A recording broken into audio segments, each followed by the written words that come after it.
একবার ভাবুন তো, সম্পূর্ণ ফ্রিতে বিকাশ প্রতিনিধির সাথে আপনি কথা বলবেন, বিষয়টি কেমন হবে? নিশ্চয়ই ভালো হবে। আমরা জানি যে আমাদের যে কোনো সমস্যার জন্য, বিকাশ সংক্রান্ত যে কোনো সমস্যার জন্য আমরা বিকাশ হেল্পলাইনে ফোন দিই। বিকাশ হেল্পলাইনে ফোন দিলে আপনার সার্ভিসটি পেতে 10 থেকে 20 টাকা বা 50 টাকা কেটে নেয়। যদি আপনি আজকের এই টিক্সটি শিখে রাখেন, তাহলে এখন থেকে বিকাশ প্রতিনিধির সাথে কথা বলার জন্য আপনাকে আর টাকা খরচ করতে হবে না। সম্পূর্ণ ফ্রিতেই কিন্তু আপনি কথা বলতে পারবেন। তো কিভাবে এটা সম্ভব সেটা দেখবো আজকের এই ভিডিওতে। চলুন বেশি কথা না বাড়িয়ে মূল ভিডিও শুরু করা যাক। আপনি যদি আমাদের এই চ্যানেলে নতুন দর্শক হয়ে থাকেন, তাহলে অবশ্যই আমাদের চ্যানেলটিকে সাবস্ক্রাইব করে রাখবেন এবং আপনার মূল্যবান মতামত কমেন্ট অপশনে জানিয়ে দেবেন। ধন্যবাদ। সবাইকে ওয়েলকাম ব্যাক। এই কাজটি করার জন্য চলে যেতে হবে আপনার বিকাশ অ্যাপ্লিকেশনের ভিতরে। বিকাশ অ্যাপসে আসার পরে আপনাকে যেটা করতে হবে, ডান দিকে দেখবেন যে একটি বিকাশ লোগো রয়েছে, বিকাশ লোগোতে ক্লিক করবেন। এখান থেকে এই ধরনের অপশন চলে আসবে। এখান থেকে আমরা স্ক্রল ডাউন করব এবং নিচে দেখব যে সাপোর্ট একটি অপশন দেওয়া আছে, জাস্ট সাপোর্টে আমরা ক্লিক করব। সাপোর্টে ক্লিক করে দেওয়ার পরে এই ধরনের অপশন চলে আসবে। এখান থেকে আপনি দুইটি ওয়ের মাধ্যমে বিকাশ প্রতিনিধির সাথে কথা বলতে পারবেন। ফার্স্ট অফ অল, আপনি লাইভ চ্যাটে সরাসরি কথা বলতে পারবেন এবং 2 নম্বর হচ্ছে বিকাশ প্রতিনিধির কাছে মেল করতে পারবেন। আমরা এখন দেখাবো লাইভ চ্যাট করে কিভাবে আপনার বিকাশের যে কোনো সমস্যার সমাধান নিয়ে নেবেন। এর জন্য আমরা লাইভ চ্যাটে ক্লিক করব। লাইভ চ্যাটে ক্লিক করে দেওয়ার পরে কয়েক সেকেন্ড সময় নেবে। এরপর এই ধরনের অপশন চলে এসেছে। এখান থেকে আপনি যেই ভাষায় কথা বলতে চান সেই ভাষাটি সিলেক্ট করুন। আমি যেহেতু বাংলায় কথা বলতে চাচ্ছি, তাই আমরা এখন বাংলাটি সিলেক্ট করে নিব।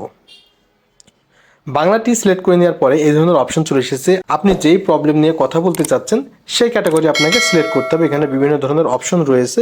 যদি পিন রিসেট করতে চান তাহলে পিন রিসেট এই মেনুতে সিলেক্ট করতে হবে এবং অন্যান্য সার্ভিস নিতে হলে এই মেনুতে সিলেক্ট করতে হবে এবং আপনার ডেইলি লিমিট সম্পর্কে জানতে এখানে ট্যাপ করতে হবে। এবং আপনি যদি সরাসরি কাস্টম কেয়ারের সাথে কথা বলতে চান এবং তাদেরকে কোনো প্রশ্ন করতে চান আপনার যে কোনো সমস্যা, তাহলে কাস্টমার সার্ভিস জাস্ট এখানে ক্লিক করবেন। আমরা কাস্টমার সার্ভিসে ক্লিক করছি।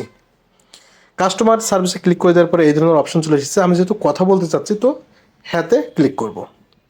ওকে, দেখতে পাচ্ছেন এখানে সরাসরি কিন্তু একজন প্রতিনিধি চলে আসবে আমার নামটি সেন্ড করার সাথে সাথে।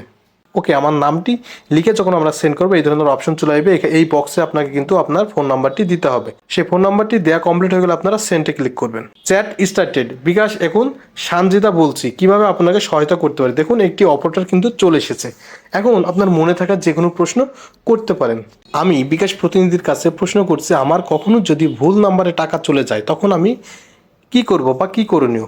দেখুন, আমি এই প্রশ্নটি করার সাথে সাথে কিন্তু বিকাশ প্রতিনিধি আমাকে নিয়মগুলো বলে দেবে। যদি ভুল নাম্বারে আমি ট্রানজ্যাকশন করি তাহলে কি করতে হবে। এভাবে করে চ্যাট করতে হবে এবং তাদেরকে সমস্ত তথ্য দিতে হবে। যেহেতু এটা আমার প্রবলেম, তারা মনে করছে যে আমার সত্যি সত্যি প্রবলেম ঘটেছে, তাই তারা দেখুন তাৎক্ষণিকভাবে বলছে এটা কি আপনার বিকাশ নাম্বার, এবং আমার সেই নাম্বারটি চাবে যে কোন নাম্বারে ভুল ট্রানজ্যাকশন করেছি এবং সেই বিষয়ে তারা কিন্তু পদক্ষেপ গ্রহণ করবে।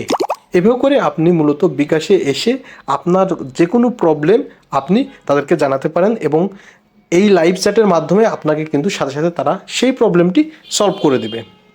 বন্ধুরা, এইভাবে করে মূলত বিকাশ হেল্পলাইনে সম্পূর্ণ ফ্রিতে কথা বলতে হয়। এই ছিল মূলত আজকের এই ভিডিওতে দেখাবে পরবর্তী নতুন কোনো ভিডিওতে।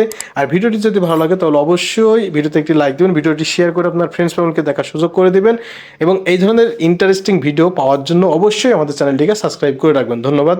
সবাই সুস্বাস্থ্য কামনা করে আজকের মতো ভিডিও এখানে শেষ করছি। আল্লাহ হাফেজ।